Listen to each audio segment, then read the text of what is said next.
Hi everyone, and welcome back to the channel. With 2025 just around the corner, I want to share the top 10 games I'm most excited about for next year. Of course, there will be tons more games announced and released. These are just the ones that we know about so far.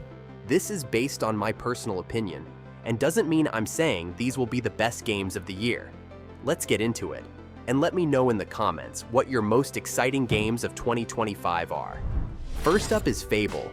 This was one of my favorite RPGs back when I played it for the first time on the PC. The good and evil system was still new back then. Combine that with Fable's British charm, and it really was something special. Now, the developer of Forza Horizon is working on a reboot, and I can't wait. We have seen some glimpses of it, and they at least show us that graphics-wise, it's going to be very strong.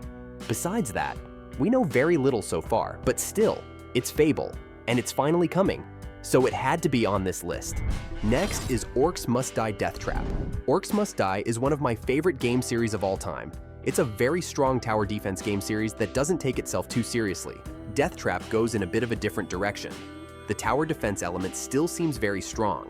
However, now there is more focus on third-person combat combined with roguelite elements. I have played the technical test, and you can clearly see that element made a huge jump in quality on the action aspect.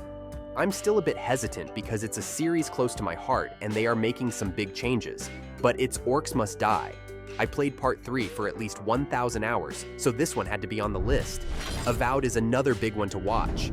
It's a first-person RPG with heavy story decision-making options from Obsidian, set in the same world as Pillars of Eternity. It's a fantasy RPG that is not an open-world game like Skyrim.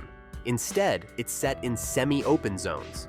Early previews are very enthusiastic about the combat system, which reportedly has more depth and fluidity than Skyrim. It's of course not surprising since Skyrim is quite old now, but it's still good to hear the combat feels good. Regardless, a new Obsidian RPG will always be on this list. There had to be some love for survival games on this list. It's quickly becoming one of my most played genres. This one is Atomfall from developer Rebellion, known for the Sniper Elite series. Set in a nuclear quarantine zone in post-war Britain, this survival action game tasks you with scavenging resources, crafting tools, and uncovering the mysteries of a haunting world. It combines this with some British charm and focuses on desperate combat due to the scarcity of resources, which gives it a different hook than the typical survival games where you eventually become a powerhouse. Super quick break. Please consider liking and subscribing. That would be highly appreciated. Now, let's talk about Dune Awakening, an open-world survival MMO set on Arrakis, the iconic desert planet. It's from developer Funcom, known for Conan Exiles. This combination is what excites me. They have years of survival game experience, and they're now building on that to create a Dune survival game with MMO elements. The gameplay loop revolves around gathering resources, building alliances, and surviving the harsh desert environment. Think of it as a heavily expanded Conan Exiles with MMO mechanics included. Then there's the turn-based RPG, Claire Obscure Expedition 33. The developers are hoping to build on traditional turn-based combat with real-time mechanics like dodging and parrying. The game is set in a world inspired by Belle Époque France, and you lead a group on a quest to stop the Paintress, who annually erases people of a certain age. I'm not convinced yet that this new form of combat will work, but the game looks very beautiful, and new ideas are always something I'm up for. Plus, Charlie Cox, who plays Daredevil, is doing one of the voices. I love the Daredevil show, so having him now, for the first time, being part of a game helps me get more excited for the story as well.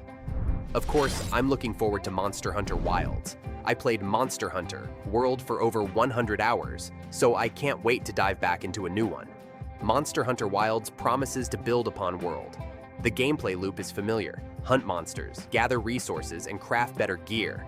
But everything is bigger and better, as a sequel is supposed to be. The maps will be larger and feel more alive. There will be mounts, and they're also adding a focus mode that helps you target specific parts. Storytelling should also be improved, although I wonder if anyone cares about that. I mean, I play this for the hunting, not for the story. Then there's Grand Theft Auto 6, arguably the most anticipated game of 2025. I'm not even a big GTA fan, but this series is such a force of nature. That first trailer was very cool, and because of that, I'm still very much looking forward to it. We currently know very little, and it might even get delayed into 2026. Rockstar always makes worlds that feel very alive, and they haven't made a new one for quite a while. That fact alone makes it a game I'm very much looking forward to. Football Manager is my most played game series ever. I've been playing this series since 2009, and 2024 was the first time we didn't get a new one. This happened because they completely rebuilt it on a new engine and promised the biggest changes in a decade. They're also introducing women's football, which is a great addition. As with some other games, we know very little, but even if it were just an iteration, it would have been on this list. There's really nothing like Football Manager. The sense of control and impact this game gives you is second to none, and it really doesn't need to be hardcore if you don't want to.